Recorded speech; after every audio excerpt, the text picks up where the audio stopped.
All right, guys, it's getting late. August the 2nd, 24. So I weed eated until my battery ran out. Man, this is not the fun part of beekeeping, you know, when you're losing hives. So far, I started here with 2 brand new nukes that I bought. Or 4, 1, 2, 3, 4, so 2 pallets. I've lost 2 of those. I've got that hive on the far right, not in the blue box, but in the one next to it. It's a swarm that I caught last year. I brought it out here, but came out here with 5 of my own hives and 1 of Brian's. Now I've got 3 hives. I caught 1 swarming today. I shoved them all over there in the swarm trap. So hopefully they'll make it a home over there. I can salvage that. Anyway, so I treated these with oxalic acid a few weeks ago. I know you're supposed to do it every 7 days. I can't make it out here every 7 days with 3 treatments. I'm not going to be able to do that. So I'm just going to knock them down when I can. Also, I just can't keep making up oxalic acid for 4 hives or 2 hives at a time. It's just mind-numbing. If I can make up 20 and get to 20 hives when I have the time and the energy to do it, it'd be better. But anyway, I say all that to say, like, you know, one of my hives swarmed. I don't know if they were trying to throw the mites off or not. I just don't know.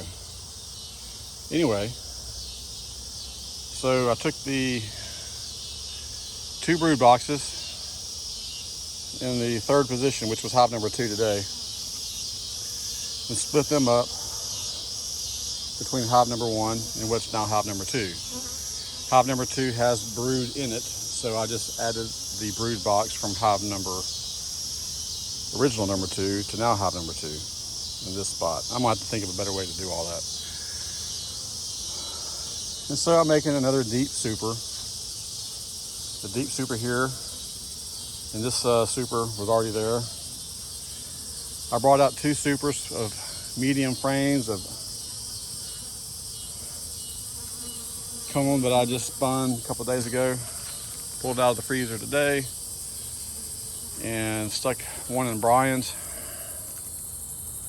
here, and I stuck 1 over here, and I under supered it. This one already had 2 supers with a combination of comb and a combination of foundation. So just under supered that. That box is not fitting flush. That super over there. And those bees are going to have to push that grass out of the way. That out there in the number 4 spot, 2nd hive. A lot of bees are going to be coming in from the field. Some bees were already in there from the hive that I combined, so they'll be able to do it.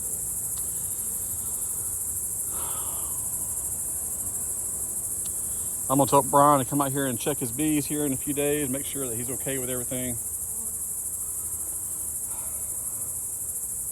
I'm gonna be out of town for a week, so I needed to make some space in my freezer to put some deep frames in that I spun. I need to freeze those and leave them in there for a week or so while I'm on vacation. I'm going to Tennessee, Chattanooga, Tennessee. And so I thought, well, this is 1 yard. It's got 2 boxes, two hives that I can throw a couple of supers on, and it didn't work out that way. But I'm glad I came out here today because I was able to at least intervene. This hive looks pretty strong, but you look at that gap down there. Don't like that at all. Brood box on the bottom, brood box on here, super. That's what I brought out here today, and these 2 are what was here beforehand. I'm gonna kind of watch closely right here. I want to see if I see any fanning going on.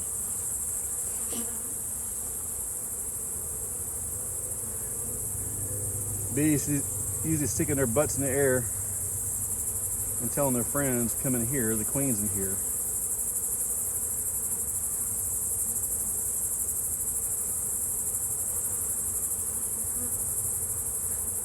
There's a lot of in and out traffic.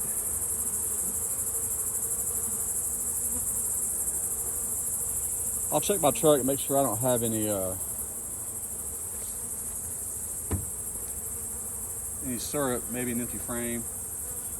I probably could have pulled a frame out of one of these that has, I probably should have done that.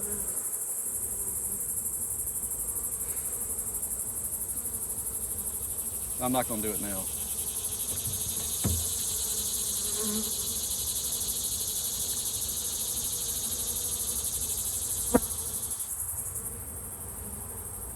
There's a big drone there.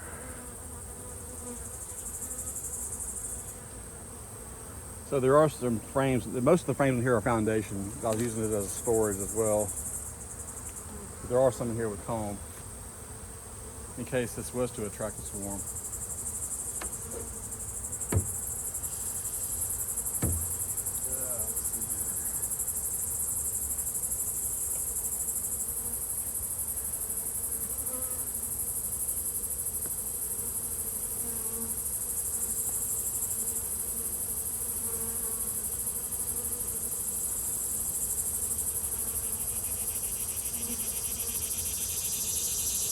Also, I pulled out the bottom board inner cover from Brian's. He's got a screen bottom board. Figured that would help him get more airflow. Keep those bees a little cooler.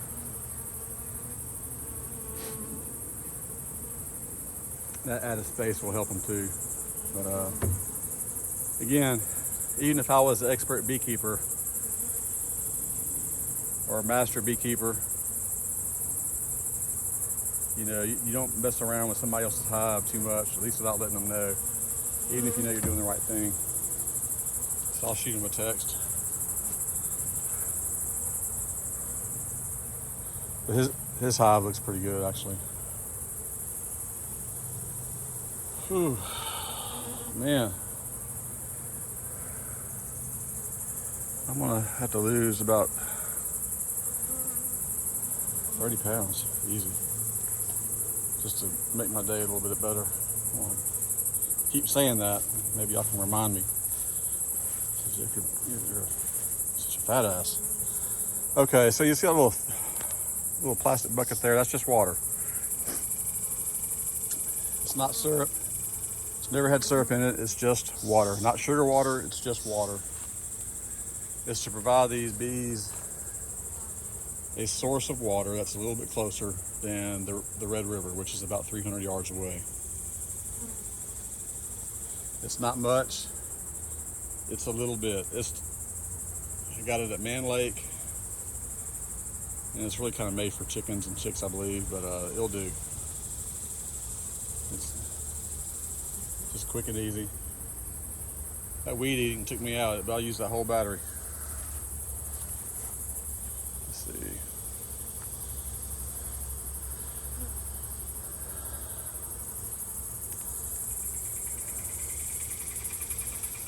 So I need to do something with the pallets. A little different. And I think I need to elevate them just a little bit too next time. So as you can see, there's a little gap that goes all the way around because they rest on top of this, on the top of metal there. It's not dug down in there. And I think that allows room for things such as mites, and well, not mites, but small hive beetles.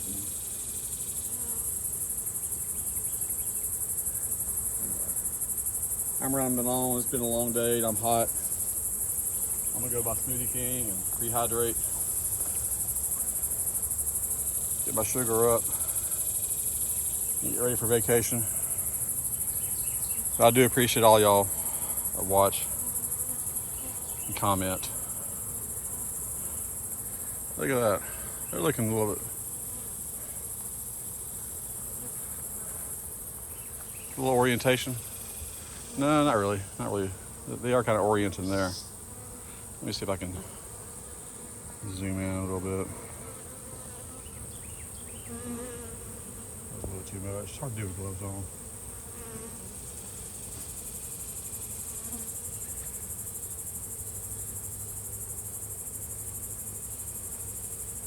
I would love to see some fanning. I'm not seeing that, so that makes me feel like the queen maybe. Let me look up in the tree over there. We'll go back to that tree here in a minute if there's some bees over there, for sure. I got a queen cage.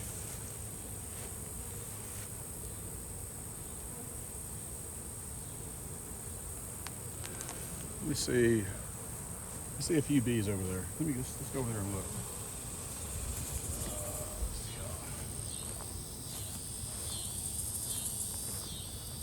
Please don't be swarming over here. Let's see here. Oh, that's not there.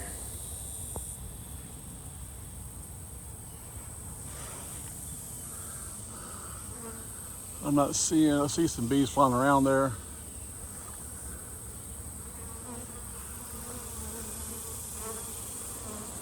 There's a few bees on that leaf right there, but not very many.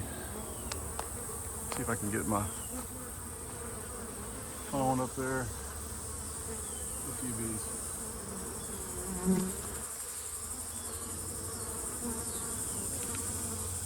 So chasing swarms is not always the best thing to do, especially in the months of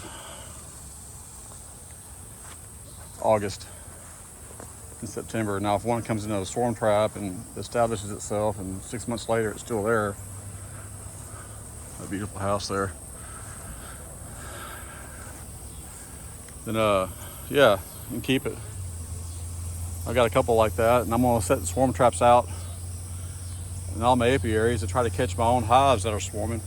But you know, as that saying, swarm in May, worth a bale of hay, swarm in June, silver spoon, swarm in July, let it fly. It ain't no good. I mean, so it's August. But I've gotten several good swarms in September and October in swarm traps. So with all this rambling, I'm just saying it's what can you physically do? Can you physically go to work every day and then come home and then chase your bees, and you're kind of throwing good time after lost time, good money after bad, and I don't want to do that. But that was an easy catch too. It was just right there. I just happened to be there. So I'm not gonna let that go. Thank you guys for watching. Hope y'all have a great next few weeks. And by the way, the Savannah Apiary, where I had the two hives that were 6 supers, you know, with like 4 deeps apiece, I've gotten about 4 buckets full of honey, easily 4 buckets. I may still have some that haven't drained out of the tank yet. You know, 60 pounds a bucket. That's 240 pounds. If you're selling it for $10 a pound, I mean, that's, you know, multiply it times 10, 240 times 10. What is that, 7.2? Or is it 2,400? I don't know. It's too late in the day. But you get my point. I'm just surprised. And 2 of those supers were just dry comb. They weren't being, you know, monitored by the bees or messed with by the bees. They weren't the strongest hives. But man, they did good. So I'm pretty impressed. So I'll try to see the positive. The positive is I got a friend out here helping me to do bees. It's somebody you can trust. So, you know, a good guy, real good guy. Brian's a great guy. Got a great spot to put it on. And I just have to learn how to manage them better, keep them from being acting like bugs and wanting to leave. Have a great one, guys. See ya.